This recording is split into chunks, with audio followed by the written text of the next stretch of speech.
ইচ্ছেটানা চ্যানেলের গল্প পাঠের আসরে সকলকে জানাই সাদর আমন্ত্রণ। আজকে পরিবেশিত হবে সুবিখ্যাত লেখক তারা প্রণব ব্রহ্মচারী লেখা ছোট গল্প চোখ। গল্প পাঠে আমি মৌসুমী।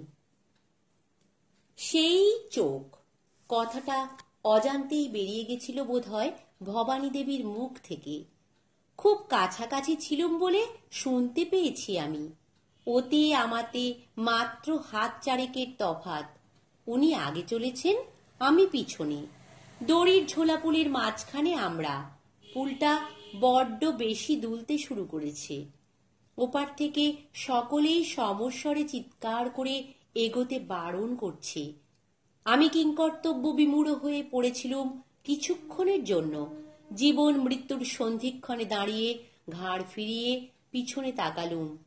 ফেরা দুরাশা, ফিরতে গেলে দুয়েক হাত পিছোতে হবে। বাঁ দিকের দড়িটা মাঝ বরাবর ছিঁড়ল। এদিকটায় ধরে চলার আর কিছু নেই, একেবারে ফাঁকা। ডান দিকের অবস্থাও তাই। তবে ওপর দিকের ধরবার দড়িটা ছিঁড়ি করেও ছেড়েনি এখনো। ছিঁড়লে জীবন্ত সলিল সমাধি হয়ে যাবে নিমেষে।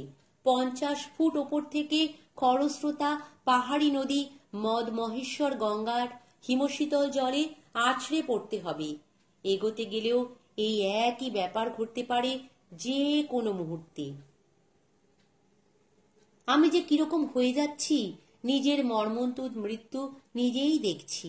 ভবানী দেবী কি দেখছেন তিনিই জানেন। চলার গতি তার থামেনি একটু। পিছন ফিরে তাকাচ্ছেন না, কারো কথা কানে নিচ্ছেন না। আমার মনের অবস্থাটা হয়তো বুঝতে পেরেছেন চুপচাপ দাঁড়িয়ে থাকা আর দড়ির দুলুনি কমতে দেখে। ওর ডাকেই চমক ভাঙল আমার। এক তিল দেরি নয়, শিগগির চলে আসুন।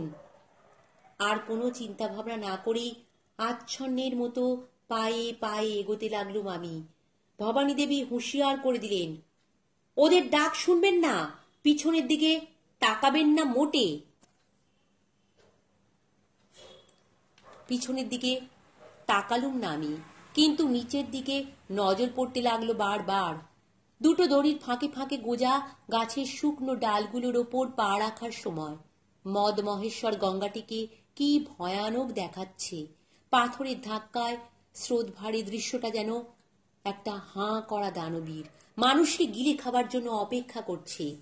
নদীর দুরন্ত বেগে পাহাড়ের ওপর গাছগুলো থর থর করে কেঁপে উঠছে। কেঁপে উঠছে দড়ির ঝোলাপুল, কেঁপে উঠছে ওপারের লোকের রুদ্ধ নিঃশ্বাস আর অসহায় মন। ভবানী দেবীর মুখ না দেখতে পেয়েও চলনের ভাব দেখে বোঝা যাচ্ছে উনি নির্বিকার। আমার মতো কোনো কিছুই ওর মনে উকি ঝুঁকি মারছে না, কোনো কিছুতেই ভ্রুক্ষেপ নেই ওনার। দড়ির ওপর দ্রুত পায়ে চলতে নিষেধ মানছেন না উনি। ডান দিক ঘেঁষে ডান দিকের দড়িটা ধরে উনি এক সময় ছোটার মতো করেই চলেছেন। ওকে অনুসরণ করে চলছি আমি। ভয়ে ভয়ে পা ফেলছি।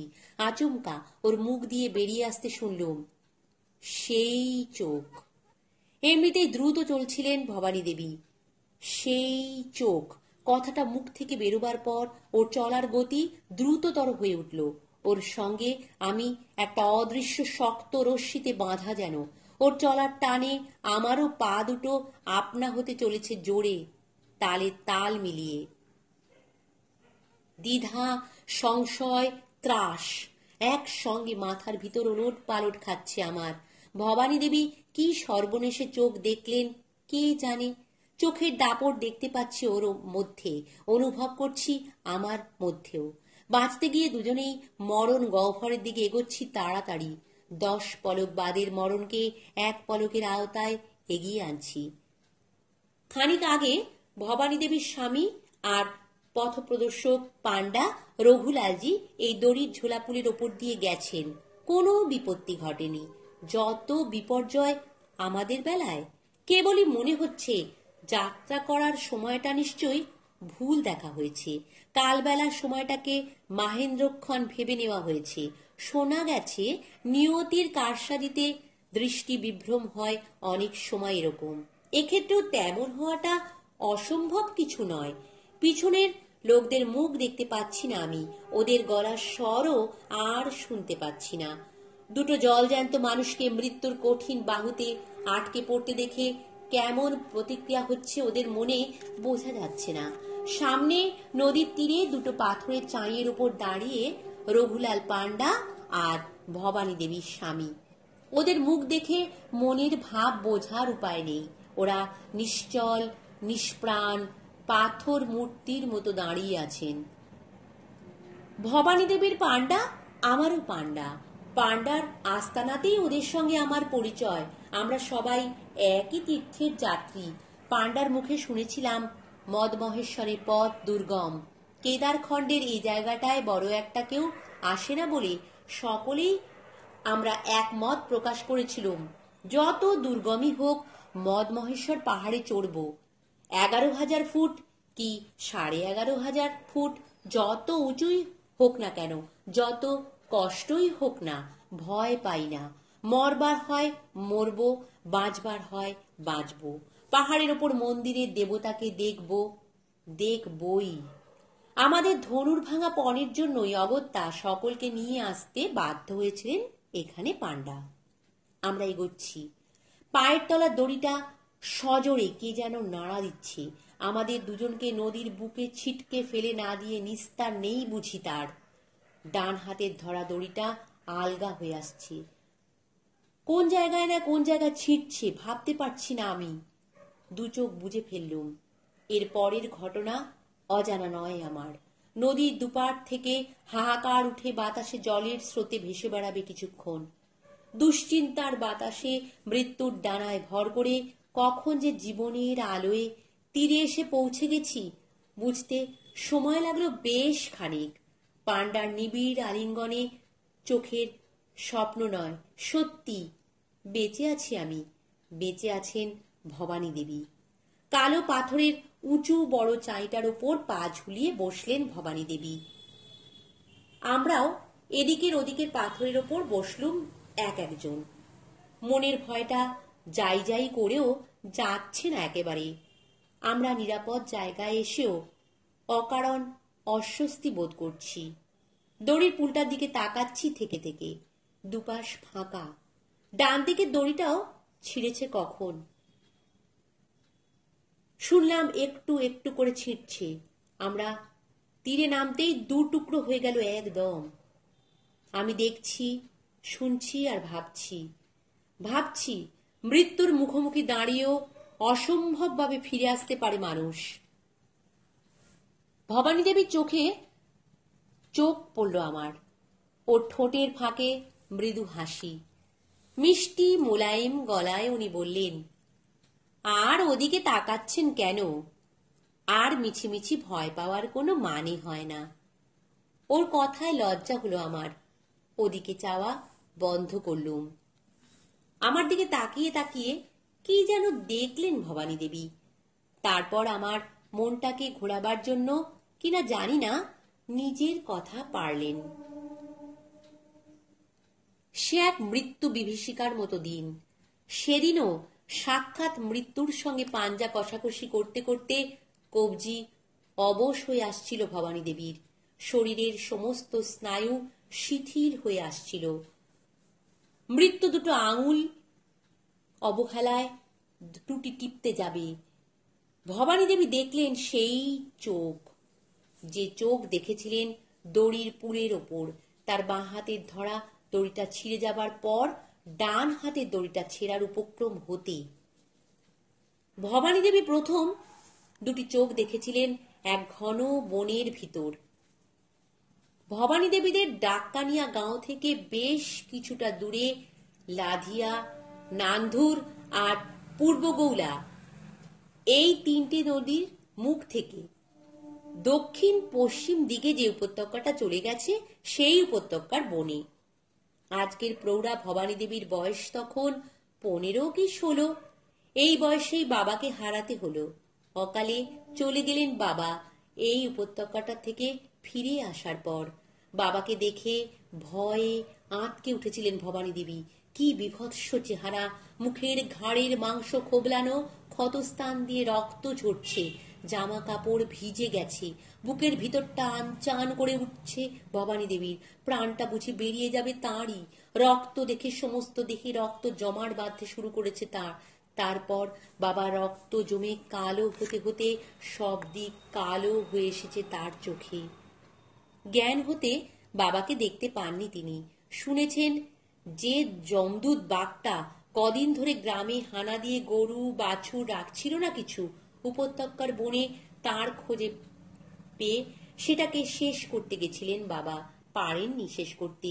গুলিতে বাঘের এমন কিছু হয়নি, আঘাত লেগেছে পায়ে সামান্য।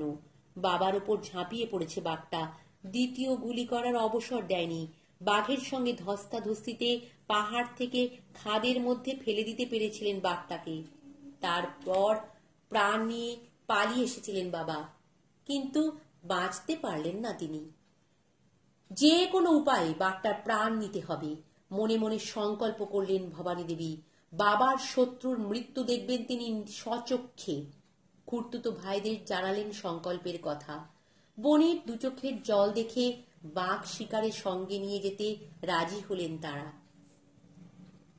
ভাইদের সঙ্গে নাওয়া খাওয়া ত্যাগ করে কয়েকদিন যে বনে বনে ঘুরেছেন ভবানী দেবী, তার ইয়ত্তা নেই।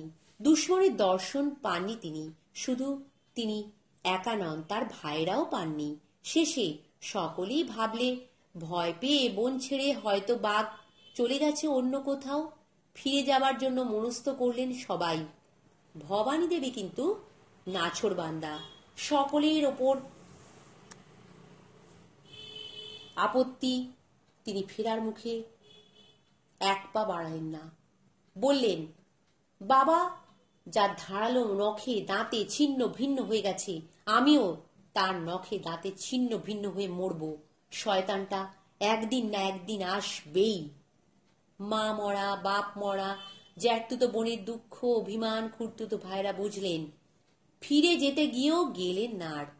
আরও দিন কতক থাকবেন তার হতভাগিনী বোনের জন্য। দাদাদের সিদ্ধান্তে বোনের বিষণ্ণ মুখের হাসির রেখা ফুটে উঠল। এরপর এক এক করে দিন দুই কেটে গেল। বোন তোলপাড় করেও বাঘের দেখা মিলল না। মিলল তৃতীয় দিনের দিন অপ্রত্যাশিতভাবে। সেদিনই ভাইদের সঙ্গ ছাড়া হয়ে আনমনে বনের দক্ষিণ পশ্চিম কোণে এসে পড়েছেন ভবানী দেবী। সামনেই বাঘটাকে দেখে দাঁড়িয়ে পড়লেন, নির্বাক নিস্পন্দ। কিন্তু কি ভয়ঙ্কর রাক্ষসে মুখখানা! পাইন গাছের তলায় বাঘটা শুয়ে আছে, সামনের থাবা দুটো ছড়ানো, পেছনের থাবা গোটানো। জন্তুটা দু চোখে আগুনের ভাঁটা, নিষ্পলক চোখে দেখছে ভবানী দেবীকে। বাঘের মুখ থেকে, চোখ থেকে ভবানী দেবীর দৃষ্টি নড়ছে না এক চুল। স্থির হয়ে জেকে বসেছে। রাগে গড় গড় করছে বাঘটা, ল্যাজ নাড়তে শুরু করে দিয়েছে। ভেতরে ভয় থাকলেও বাইরে ধীর স্থির ভবানী দেবী। তিনি বহুবার শুনেছেন বাঘের চোখের খপ্পরে পড়লে একটু নড়লেই আর রক্ষে নেই, সঙ্গে সঙ্গে ঝাঁপিয়ে পড়বে বাঘ। ভীষণ উত্তেজিত হয়ে উঠছে বাঘটা। ভবানী দেবীও কেমন হয়ে পড়ছেন। চোখের পাতা দুটো ভারী ভারী হয়ে উঠছে, সমস্ত দেহ অসাড় হয়ে আসছে। এভাবে দাঁড়িয়ে থাকতে পারবেন না তিনি আর বেশিক্ষণ। ঢলে পড়বেন এবার বনভূমিতে। বাঘটারই জয় জয়কার হবে। বহাল তবিয়তে লোক মেরে মেরে ঘুরে বেড়াবে এ বন থেকে সে বনে।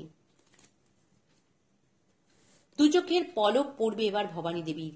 তাকিয়ে থাকতে পারছেন না আর কোনো রকমে, শত চেষ্টা করেও না। হঠাৎ ভবানী দেবীর চোখের পাতার ভারবোধ কমে গেল একদম। কে যেন দুহাতের আঙুল দিয়ে পাতা দুটোকে টেনে ধরে রাখলো আলতোভাবে। পড়তে দেবে না। আশ্চর্য! চোখের সামনে বাঘটাকে দেখতে পাচ্ছেন ভবানী দেবী, তার জায়গায় দেখছেন দুটি করুণ চোখ, অতি করুণ। এ চোখ থেকে চোখ ফেরাতে ইচ্ছে করছে না তার মোটে। জন্ম জন্মান্তর চেয়ে থাকতে চান তিনি এই দুটো চোখের দিকে।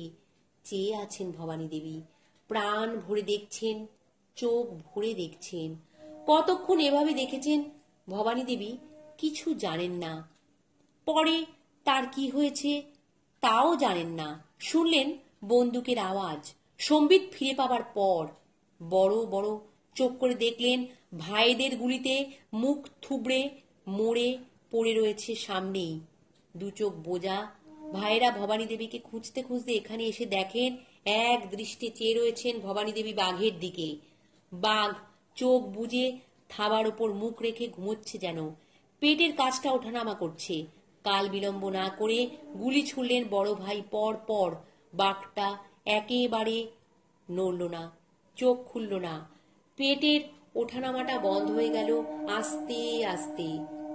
বাঘের মুখোমুখি হয়ে যে চোখ দেখে প্রাণে বেঁচে গেছিলেন ভবানী দেবী, সেই চোখই দেখেছেন তিনি আবারও মদমহেশ্বর গঙ্গার দড়ির ঝোলাপুলের ওপর। সেই চোখের সাহসেই তিনি আমায় ডেকেছেন। চোখে আকর্ষণী প্রাণ নিয়ে পাড়ে এসে পৌঁছেছেন। ওর জন্য আমিও দড়ি ছিঁড়ে মদমহেশ্বর গঙ্গার বুকে মৃত্যু গহ্বরে পড়ার আগেই বেঁচে গিয়েছি ভবানী দেবীর সেই চোখের কৃপায়, যে চোখ তার বাবার মৃত্যুর সময়ের ভবানী দেবীর অজ্ঞান হয়ে পড়ার আগে দেখা। নমস্কার। গল্প পাঠ ভালো লাগলে চ্যানেলটি সাবস্ক্রাইব করে দিও আর লাইক কমেন্ট শেয়ারও করো।